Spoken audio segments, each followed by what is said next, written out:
కాబట్టి అన్న Congress party union మేము పునరుద్ధరింప చేస్తామని చెప్పని మేము పేర్కొన్నాం. అది పార్ట్ ఆఫ్ ఇట్. అందులో నేను భాగస్వామిని అని చెప్పంటున్నాను. అందులో నేను భాగస్వామిని. కాబట్టి యూనియన్ పునరుద్ధరణ కూడా చేయవలసిన ఆవశ్యకత ఉన్నది. ఇవన్నీ కూడా అమలు చేయాలి. ఇవాళ సాయంత్రం చర్చ కానీ దాన్ని ఇవాళ పరిష్కారానికి ఫలితం ఇవాళ మన డిమాండ్స్ ఇదే కోరికే కాదు, మన హక్కులు అని చెప్పండి. మన హక్కుల సాధనకి ఇవన్నీ ఇవాళ పరిష్కరించబడి ఇవాళ సమ్మె ఈరోజు విరమింపజేయబడే విధంగా ప్రభుత్వ ప్రకటన వెలువడాలని చెప్పని నేను డిమాండ్ చేస్తున్నా. ఆ శంకరగౌడ్ గారి యొక్క ఆత్మకు శాంతి చేకూరాలి.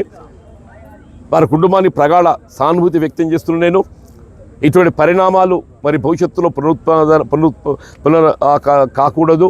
అందరం కూడా సమయం పాటిద్దాము, ఆత్మస్థైర్యంతో ముందుకు పోదాము.